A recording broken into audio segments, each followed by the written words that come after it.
aujourd'hui on se retrouve pour un maquillage avec la marque Nu Skin, la marque New Color. Je me présente, je suis Émilie, je suis en école de maquillage. Vous pourrez retrouver tous les maquillages que je fais sur la page Instagram Les Couleurs d'Emy. Donc aujourd'hui je vais vous parler plus précisément des produits Nu Skin et je vais faire une application sur Véronique, mon modèle. On va commencer par la préparation du modèle, ensuite et de la peau. Ensuite on va poursuivre par le teint, les sourcils, les yeux et on finira par les lèvres. Donc je vais appliquer une crème de jour. Donc là notamment la Moisture Restore, qui est une crème hydratante. Donc là vous l'appliquez tout simplement avec les doigts directement.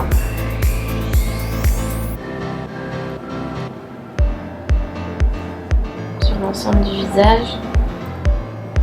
Ça va permettre d'avoir une meilleure accroche au niveau des produits. Voilà, donc ça c'est vraiment la première étape à toujours faire, que le visage soit propre et préparé avec une crème de jour. Ensuite donc on va commencer par le fond de teint. Donc jamais prendre une teinte trop foncée sinon ça va ternir le visage. Donc toujours prendre un petit peu plus clair. Le test, le mieux c'est de le faire ici entre le visage et le cou parce que souvent le cou est un petit peu plus foncé. Donc ça permet de trouver une nuance entre les deux. Pour l'application du fond de teint, moi je vais utiliser une éponge car c'est ce que Nu Skin a pour l'application. Après il y a plein d'autres façons d'appliquer le fond de teint. Mais évitez avec les doigts parce que ça peut faire facilement des traces.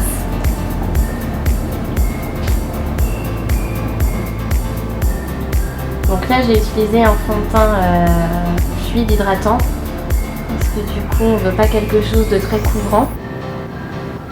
Après pour un effet un peu plus couvrant, je vous montrerai une petite astuce après et sinon partir directement sur un fond de teint de base un peu moins fluide.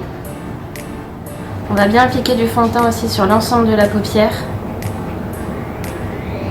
Donc toujours pour unifier le teint. Éliminer un petit peu les rougeurs, je vous laisse regarder vers le haut.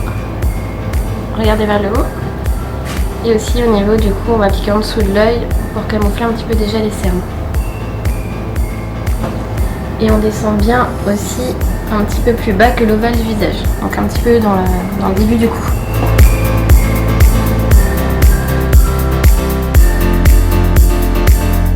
J'ai fini le fond de teint, donc j'ai fini aussi par, vous pouvez aussi tapoter sur les rougeurs pour donner vraiment plus de couvrance sans rajouter trop de matière. Donc là je vais poursuivre du coup par l'anti-cerne. Donc là moi j'ai pris le plus clair mais vous en avez un petit peu plus foncé suivant les carnations de peau. Vous pouvez l'appliquer avec le petit fond de teint que vous pouvez retrouver, enfin le petit pinceau que vous pouvez retrouver dans les palettes ou alors directement au doigt. Vu qu'il est en texture crème, il se prend assez facilement et ça va permettre, ça va faciliter l'application et de l'estomper dans le teint. Du coup j'en ai prélevé sur mon doigt et là je vais bien partir du coin interne de l'œil et je vais lisser vraiment au ras des cils. Là où souvent c'est un petit peu violacé parce qu'on a une veine qui passe. Je vais bien descendre sur le long de l'arête du nez et je vais l'étirer vers l'extérieur. Donc là je peux tenir un petit peu la peau pour m'aider. Voilà, donc là on va vraiment partir en fait sur ce qu'on appelle le triangle de beauté. Donc là j'étire vers l'extérieur, toujours jusqu'à en gros le début de la pommette. Je vais aussi en mettre sur la paupière, je vais fermer les yeux. Donc là je vais m'aider, je vais soulever la paupière. Donc là on a affaire à une paupière qui tombe légèrement. Hop. Et après je vais la relâcher pour mettre vraiment sur partout, dans tous les petits plis et sur la paupière fixe, donc l'arcade. Je vais donc après l'application passer à la poudre. Donc là j'ai tout simplement pris ma poudre et tapé derrière pour en déposer dans le couvercle. Donc là avec un plus petit pinceau je vais venir d'abord poudrer l'anti-cerne. Il faut savoir que l'anti-cerne il bouge très vite et que si on n'étire pas en fait on va se retrouver avec plein de petits plis. Regardez vers le haut. Donc là je repasse d'abord un petit coup avec mon doigt pour vraiment lisser. Et après je vais venir tapoter près de l'œil pour éviter de mettre des pigments dans les yeux au contour de l'œil. Et après ensuite je peux lisser. Donc là c'est pareil, je soulève la paupière, je lisse et là par contre je peux faire directement un lissage. Ensuite je relaisse tomber.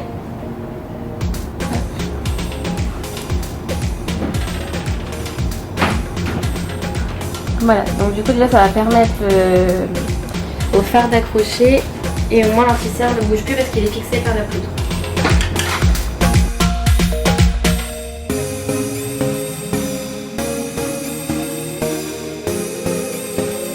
Et poursuivre par le teint. Donc, du coup je prends le gros pinceau poudre et je vais commencer par le front, enfin vous pouvez commencer un petit peu n'importe, soit par le bas du visage, soit par le haut.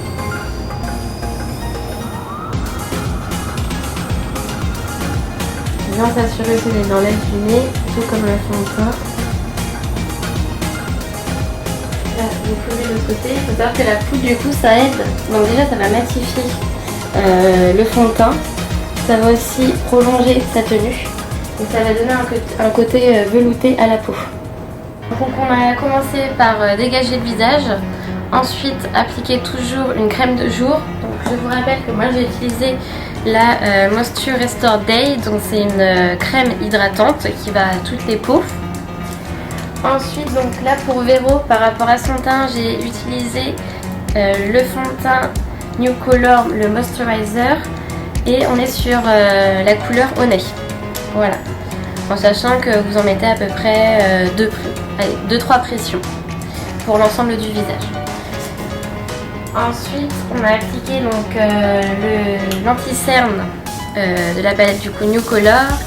Et là, on est sur le numéro le 01. Voilà, donc le plus clair en fait. Que vous pouvez du coup utiliser avec soit le petit embout en fait de ces pinceaux là que vous trouvez dans les palettes de fard à paupières, ou alors je rappelle directement au dos. Ensuite donc j'ai fini par poudrer avec la poudre libre, donc pareil de toute la gamme New Color. Donc sur la seule poudre libre de New Skin, vous pouvez pas vous tromper. Voilà. Hop, après si j'aime, donc moi j'ai utilisé la poudre libre, mais vous pouvez aussi utiliser les poudres compactes. Donc là vous en avez 4 différentes. Donc après ça on va être là sur un effet plus matifiant pour avoir un résultat plus couvrant, par exemple pour les peaux qui ont tendance à être mixtes, donc c'est-à-dire avoir des brillances.